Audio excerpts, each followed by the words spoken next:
welcome everybody to this is happy second half of 2021 New Year. So happy in effect, happy New Year, right? I mean, we've got 6 months left of 2021. How exciting is it to be right here? Whether the first half of the year was what you wanted it to be, I mean, not everybody's walking around like Stanley Smith out there going, hey guys, look at my numbers first half of the year. Like, man, I've killed it, right?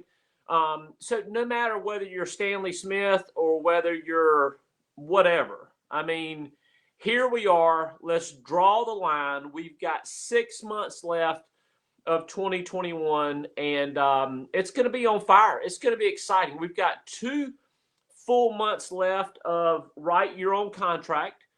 So you field underwriters out there, no matter what contract level you're on right now today, you can promote yourself up to 120% contract level in this contract promotion. And you distribution builders have the ability to promote yourself up all the way to 140%. And so we've got 2 months. So we've got, we've got like massive time. Like we got to go. But we've got 2 months left, right? June, great practice month, whatever, but let's go. July and August. I did make some notes this morning, man. I tell you, I was just, I'm so inspired. I'm so motivated. I'm so inspired based on what this organization can do in the second half of this year. I'm so in awe. And I'll just say it. I don't want to offend anybody out there, but I'm just in awe of what I believe God wants to do in this organization and raising up leaders. Just in my communication with him, I feel like the raising up of leaders, I feel like new leaders are being led into this organization in the seen and in the unseen. I just feel like that he wants to do something really special within the Cornerstone organization. And I will tell you what, I want the whole entire insurance industry to see what's going to happen the second half of this year. And he will certainly get all of the honor, glory, and credit for that. Okay. This is sort of back to basics a little bit, but 5 steps of being a leader. Okay.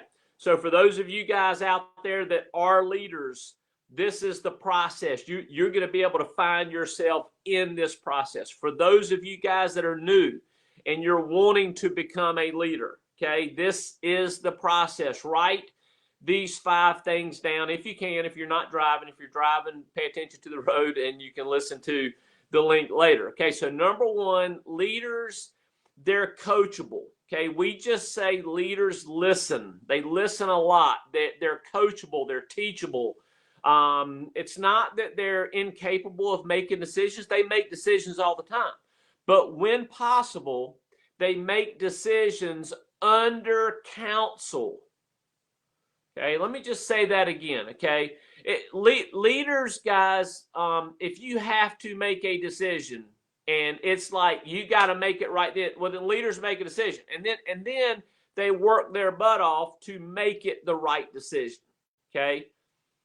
Not like leaders make the right decisions all the time. As a matter of fact, a lot of decisions we make, they're not the right decisions. But once we make the decision, we have to make it be the right decision. Okay, now that's a whole different teaching, a whole different seminar I'll do some other time. But I will tell you that leaders, when possible, they live their life and they make their decisions.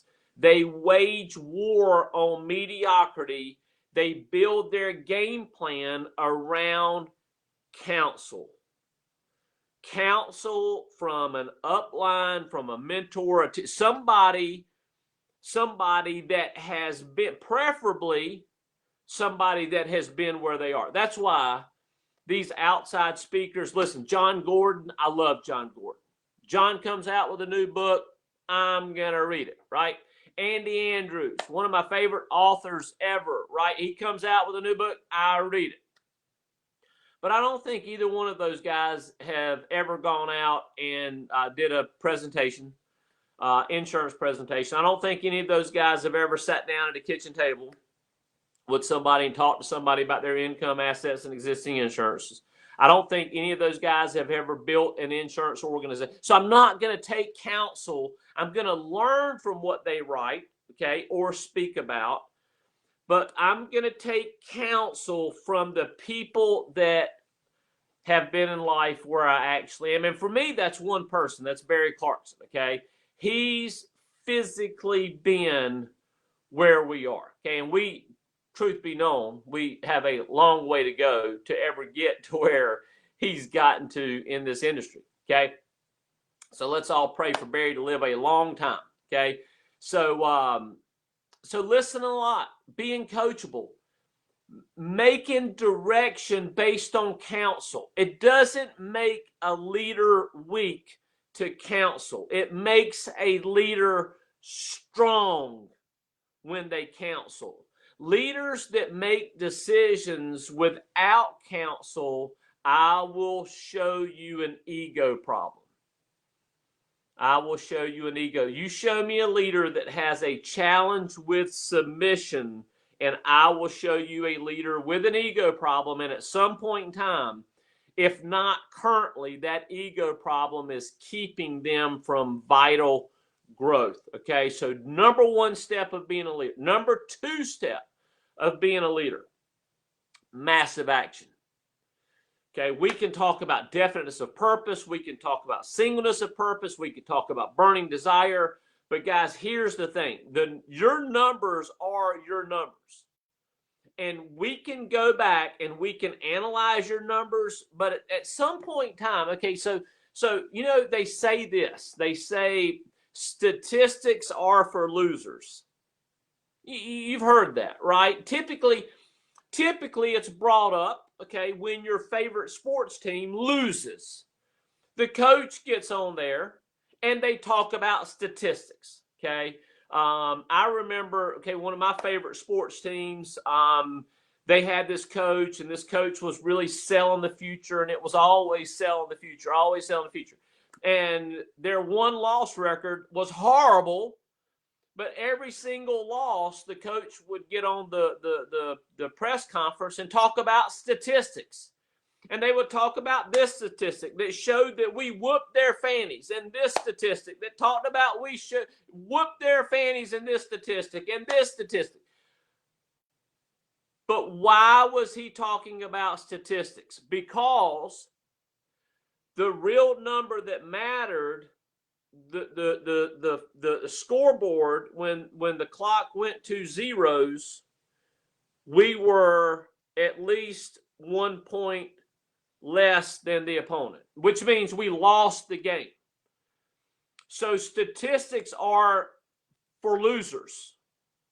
Okay, so I say that. I just had to give some context to it, okay, because I don't want anybody sending me text, John, please don't call people losers. There are no losers, and we have to give participation trophies. Okay. If you're not winning, if you're not writing the number of applications you need to write, I think it's time we look at statistics. I think it's time that we look at your numbers. I think it's time that you pull out your activity tracker. Do you have one? Well, I think the activity tracker is pretty silly, and I'm just not going to spend $7 on an activity. Okay, well, okay, so get a white sheet of paper and make your own activity tracker, okay? This was my calendar when I was in the field, okay? I had Monday, and then I had space to write my appointments, and then I had Tuesday and space to write my appointments. Then I would always do Wednesday and space to write my appointments. Not as much space because Monday and Tuesday I tried to work a lot of appointments. And then I had Thursday. Not as much space on Thursday as Wednesday because I was winding down my week and getting more into, you know, the pending and the things that, and then Friday, I would do Friday, Saturday, and Sunday. So on one sheet of paper, I would have Monday, Tuesday, Wednesday, Thursday, Friday, Saturday, Sunday. But I could I can still, I don't know where it is. I can't put my hands on it right now, but I guarantee you I could go find the bulk of my calendars that would show people like what did my schedule look like. Okay, I tried to book my appointments. You know, it depends on if I was running the same county. Yeah, I would book my appointments every hour. If I was going from county to county and my schedule was not really like it was not perfect, it was okay. It required more driving for me, but I was not going to not book an appointment because I had to drive in between appointments. And so maybe I would book my appointments every hour and a half. And then because I got sick of being late for appointments, I started booking like I'm going to be there around this time. Okay. I'm very, very busy. Got to see a lot of people, got to get information out to people that requested it. I know you say 3:30 is going to be your best. I'm going to do my best to be there at 3:30, but please give me some grace because of drive time, traffic, road construction. You know, maybe the previous house I was in, the people had questions, but give me some leeway. I will be there as close to 3:30 as possible. That's the way I've set up my appointments. Okay. How did I get into that? I don't know, but statistics. Okay, if you're not winning, we need to know your numbers. If you're not winning, we need to know. Okay, so we need to be able to look at this sheet of paper. If this is your calendar like mine, and we need to be okay. How many appointments did you do last week? Well, I did 7. Okay, well, 7's a great number if you want to stay frustrated the rest of your career. 7 is a wonderful number because some weeks you'll go out and on 7 appointments, you will write 4 or 5 applications. But on the majority of weeks, you will go out and write nothing. Okay, so 7, it's a great number. Okay, if you want your results to look like that. Okay, if we want our results to look more like that, then there's a number higher than 7. Okay, maybe it's 10, maybe it's 12, maybe it's 15. Okay, and we have to start matching up the number of appointments with the amount of income you make because our business, it is very, very predictable. If you want to make $150,000 a year, there's a certain amount of appointments that you have to do per week. Maybe that number is 10 to 12. If you want to make over $175,000 and closer to $200,000 a year, I think the number of appointments go between maybe 12 and 15. Okay, if you want to make over $250,000 a year, I think the average number of appointments of everybody within the Equus Financial Organization that makes over $250,000 a year, I think it's probably around 18 per week. So let's reverse engineer that number. How much time do I have to spend on the phone? How much time do I have to spend? How much time do I have to spend checking interest, setting up appointments? I mean, the majority of my week, the majority of time, most likely will be setting up those appointments. Okay, that's okay. It's okay. Maybe I recruited an appointment setter. I don't think the last Terry Stevens, I don't think, has joined Equus Financial or the Cornerstone Group. Okay. So, but we can reverse engineer that. But statistics are important because we do have to measure. If we're not winning, if we're not writing the amount of annualized premium we need to write to pay our bills, that's not okay. This is not network marketing. It's not Amway. It's not okay to always be looking 90 days out thinking that your life's going to change. It's not okay. This is a real business. This is a real business that you can make real money week 1. But you have to treat it like a real business.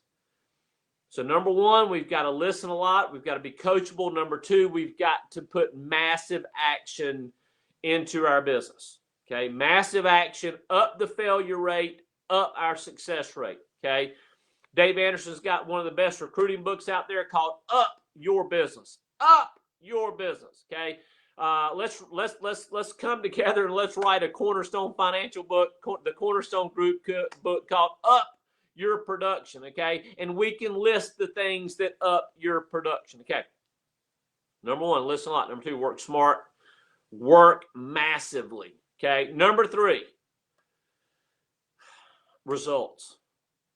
Okay.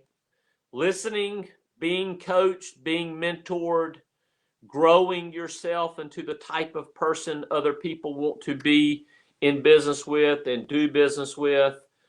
Massive action. Okay. Probably one of the biggest personal growth things there are out there is action. Okay, action feels good. Action raises our self-image. As our self-image goes up, everything good in our life tends to expand when our self-image goes up. Okay, so in essence, and I've said this a lot, if we bull everything down, if John Kite sits in front of a mirror and we bull everything down to, John, what's your passion in life? Okay, it would be this.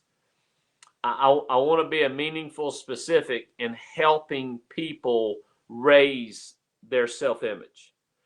Because if I can get people to do the things to raise their self-image, I believe I can position people to do great things in their life, because that's the process of growth, raising your self-image, learning who you are, learning the truth about who you are. And for some of us, it's going to be great news because of all the lies that have been told us, and we've accepted them as truth.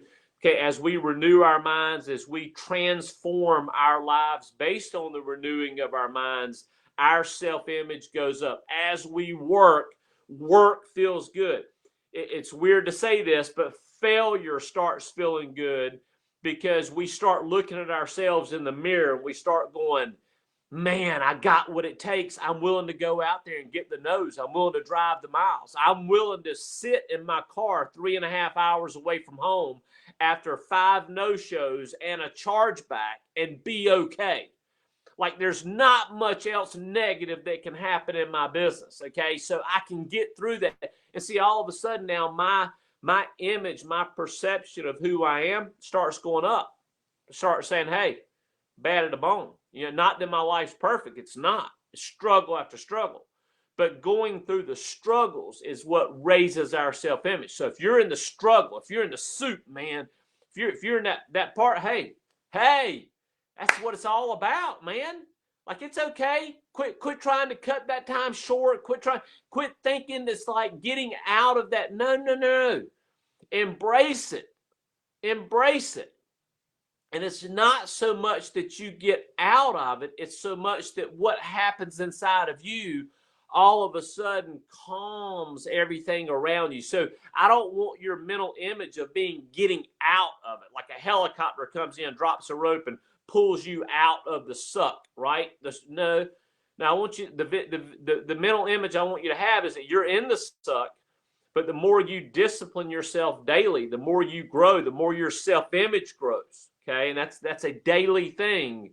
The more the suck around you starts disappearing, because as your self-image goes up, that suck cannot be present.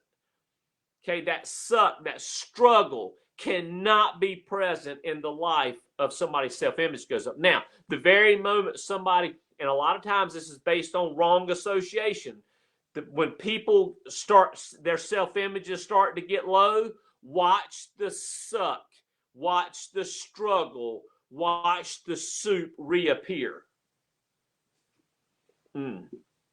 I can about teach on that for the next couple of hours. That is a big deal. Okay, so number one, listen a lot. Number two, work, massive work. Number three, we got to figure out how to get results. Results always come when self-image goes up. Okay, so figuring out how to get results, a lot of that is personal growth. A lot of that is the massive action and the embracing failure, embracing the process.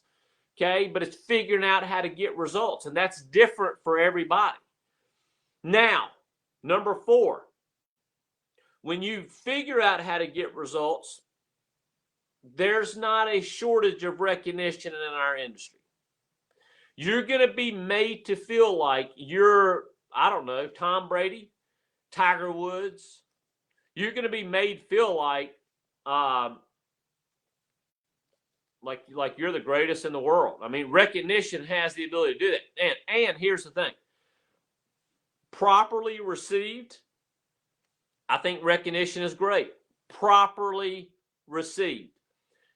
Improperly received, recognition creates the worst thing in the world for you. The very moment you start thinking you are all that, all of a sudden, see, that's not self-image. That's not self-image at all. That's ego. The more your self-image goes up, the more humility you show, because you realize I'm not all that. There's a power inside of me that's all that, but I'm not all that. The more your true self-image goes up, that causes results and causes all good things, the more humility circles your life. But you start letting recognition go to your head, and you start thinking that all of a sudden now you are all that. I tell you what, I want to sell tickets to the show that people are going to be able to watch in your life as your life spirals. So when you start getting results, which you will, and you start getting recognized, and you start getting put on conference calls, and you start getting put on Equus, and you start doing, okay. But hear me today, and go ahead and script out in your brain, when this recognition comes, I'm going to deflect it, and I'm simply, any recognition that I get, I'm going to turn that light, and I'm going to shine that light on others. I'm not going to let that light permeate me and make me think I'm anything that I'm not, because I ain't. The light would make me think I'm all that. It's bull. But I can take that light and I can do something good with it, and I can start reflecting that light, and I can start edifying other people. I can start edifying my upline and what my upline's done in my life. Can't talk enough about what Barry Clarkson has done in my life and the Equus financial system. Okay, I can talk about other leaders that are my running buddies, and I can give them necessary recognition. Okay, because we can't recognize ourselves, right? So might as well put recognition on my leaders and my running buddies and things like that. Okay. Number 5. Life, I don't care how successful you become. I don't care how much awesome results you figure out how to create. Life's going to throw at you negative. Okay, there's going to be negative situations you're going to encounter in life. You just got to learn, as a leader, leaders handle negative with a great attitude, and they keep moving forward in their life. And really, you don't even know they're going through the struggle. You might like learn of the struggle after they've gone through it and conquered it, but you never know they're going through the struggle. Why? Because leaders just have that thing about them that's just like, they're always forward focused, man. They've got a great attitude. They're moving forward and everything. So number 1, they listen. Number 2, they work, massive action. Number 3, they figure out how to get results. Number 4, they stay plugged in. Number 5, they handle negatives of life with a great attitude and not letting it affect their activity. So those are the 5 steps of being a leader. Let's see here, 10:34. Okay, a few more minutes. Field underwriters, you're looking to have a 6-figure income plus remaining part of the year. Here's a couple things that I would do now, today, okay, or start thinking about today, okay? How are you going to navigate the rest of the summer? How are you going to navigate the rest of summer? How are you going to navigate Labor Day weekend? How are you going to navigate football season? How are you going to navigate typically what are the things that the fall of the year? Do you have young children? Are they going to start school? How are you going to navigate that? You don't make that decision the day before. So if you want to have an incredibly prosperous remaining half of the year, sit down and map out how that's going to look. Holiday weekend with Labor Day, with Thanksgiving, with Christmas. Okay, how are you going to navigate that? How are you going to work? Okay, how you going to get your sits in? You can do it. It's done. It's done. And the cool thing about the holidays is that people that do what I'm talking about and they sow the seeds for this, they almost always have a record month in December. How do you have a record month in December? I don't know, but they do it. It's done all the time. It's not like it's one of those. It's cool to see, but it's not like one of those things. It's like, oh, you never see that. No, it really does happen all the time. But I honestly think it's simply the harvest that comes from people that forward think and really start scripting out their lives and living intentionally. Okay, I really do think that. So that's number one. Number two, how much are you investing each week? Okay. Figure out how to get your hands on some money and get some leads. Decide how you're going to work. Okay, I do think that if you're full-time face-to-face, I do think that there are going to be appointments that you're going to need to do virtually, okay? And if you're 100% virtually, I understand why you would commit to 100% virtually. But you know, I feel like that there are going to be some people locally that you can go right if you go put your eyeballs in front of them, okay? So I am an advocate of knowing who you are. Are you face-to-face? Are you virtual? You need to know who you are. But don't be so rigid that you lose common sense. Don't be so rigid that you lose common sense. Well, they said if I'm going to be virtual, I've got to be 100% virtual. So this person that told me they'd rather me come see them, I'm just not going to go see them. Like, I don't understand that. I just don't. I try to understand it. I love the focus. But I just don't understand that. Well, I'm full-time face-to-face, and I get somebody that they don't want me to come to their house. They're still, scared of COVID, whatever. They don't want to sit on the front porch. They don't want me to put the football helmet mask on. They don't want me to do that, so they want to do virtual. But I'm face-to-face. I don't do virtual. I don't like do virtual. Do a virtual appointment. What I'm saying, what I'm an advocate of is do what you have to do to get your sits in every single week. And if you commit to your sits, which is your action, and you commit to your attitude, I know. It's not I think. It's not I hope. I know you will win every single week. Every single week.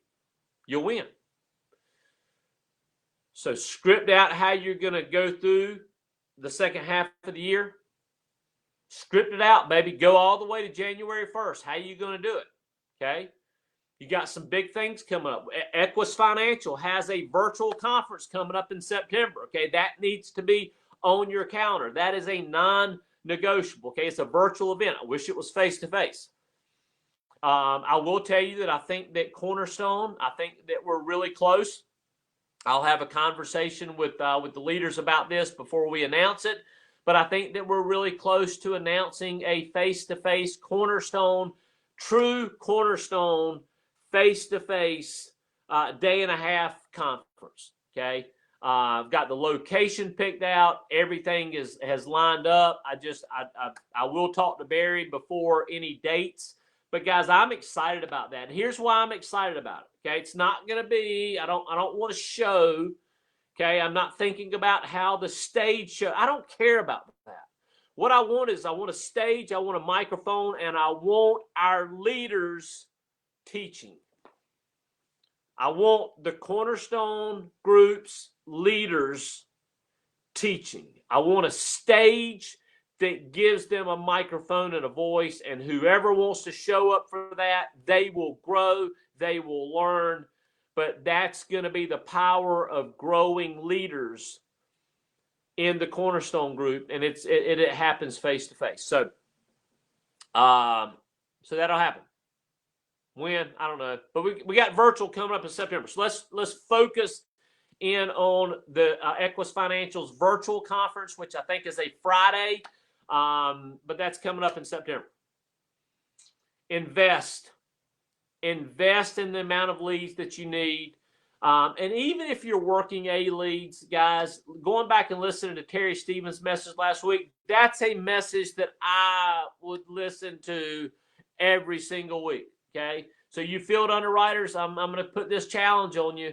Okay. Go get that link. It was last week's Facebook Live. It was Terry Stevens. Get that link. We had some challenges in the beginning, but we ironed them out.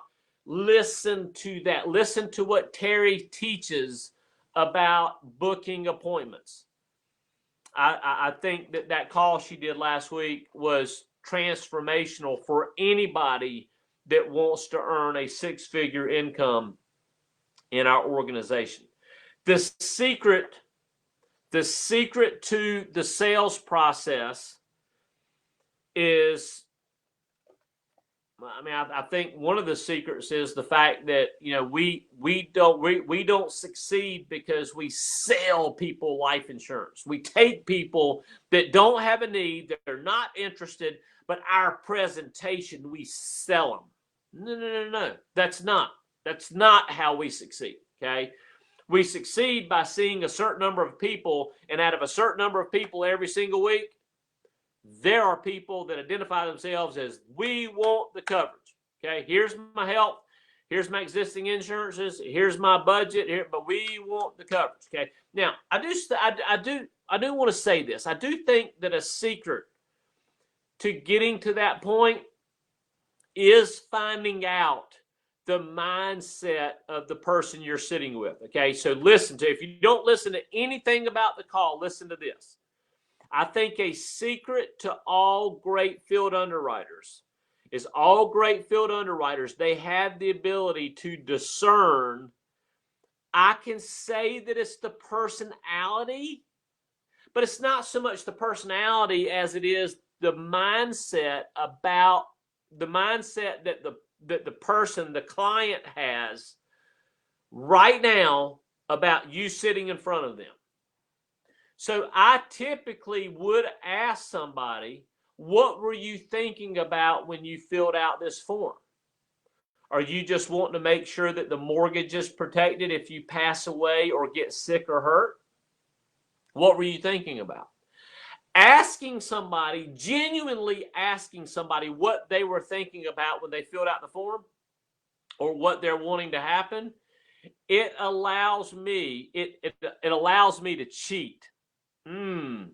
That would be a good, say, how to cheat in the insurance business. Ooh, a lot of people would plug into that message. Like, how do I cheat? No. Okay, so how do I cheat? Ask the person what they're thinking about in such a way that they tell you what they're thinking about. I just filled it out. I don't even know why I filled it out. I've already got coverage, and I probably don't qualify. I probably don't whatever. Or my wife and I, or my husband and I, were talking about it, and I don't know, we just felt like it was something we needed to check into. Or maybe they sit there and tell you, I'd like to make sure that if something happens to me, I want to make sure that my spouse and my kids are able to stay in the house. I want to do it. So when you ask people, they will tell you. If you ask in such a way, okay, and you build rapport. I'm not going to go through rapport building, but I will remind you that I felt like a key thing that I did was I always made sure that they understood who I was as a field underwriter, not a life insurance salesman. Okay. But asking the people why they filled it out, what they're thinking, when people tell you, their answer to that really lets you know what your communication needs to be. Right? It just does, right?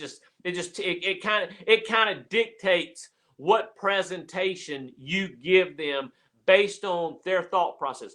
If their thought process is one way and you go at it from the wrong way, it ain't gonna happen. The very moment you start talking, if they're thinking something different and you start talking, they're not listening. You're Charlie Brown's teacher. Why? You're not communicating to them. See, you get these field underwriters, they come out and they go, oh, everything went great, and I communicated so awesome to them, and they told me they wanted to think about it. Then you didn't communicate with them. Oh, okay. I'm getting into stuff I really didn't want to get into, but I do think that's important, and I do think that is a secret to field underwriting. Okay, ask people what they're thinking in such a way that they tell you what they're thinking. That allows you to cheat.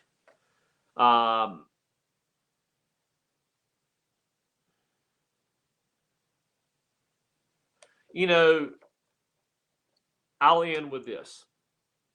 The second half of this year, second half of 2021, for anybody that's hearing my voice, it can be incredible time for you. Okay, and if you want that to be an incredible time for you, then you need to get very emotional about the result that you want to create. Okay, so before I go any further, let me pound that.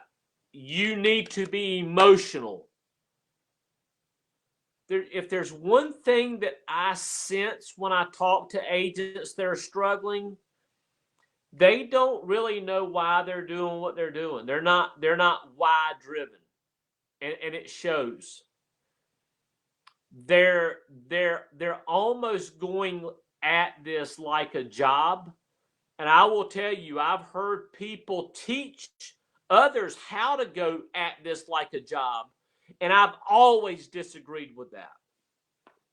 I don't think that you can bring a job mentality into your own business and ever succeed. Get emotional about your why. Said another way, get emotional about the result that you want to create. You want to make 150, 160, 170,000 the remaining part of the year. You want to make 250,000 the second half of this year.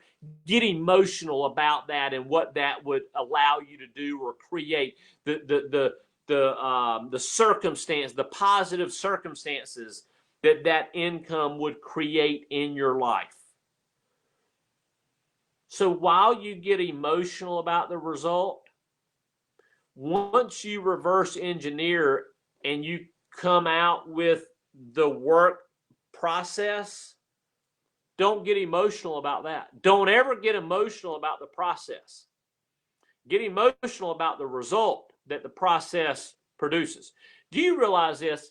It's not one workout that makes a bodybuilder. It's not one football practice that made Tom Brady. And it's not 1 week, it's not 1 day that makes you Andrew Pappas or Deanna Cooper or Daniel McCrae or Brandon Hall. The process, pretty mundane. I mean, once the process is created, you just go do it. Process. How much time do I have to spend on the phone booking appointments? How many texts do I have to send? How many phone calls do I have? How many messages do I have to leave? Just the process. How many sits do I have to go do? I'm going to go do sits. Why? Because out of 15 sits, I know 6 or 7, they're going to want the coverage, and I'm going to be able to cover it. There's going to be certain aspect of them that don't think they need the coverage because they have existing coverage. And when I look at their existing coverage, they've got crap. And I'm able to be a savior, an insurance savior to them by getting them out of crap into something good. And now I become a meaningful specific in their life.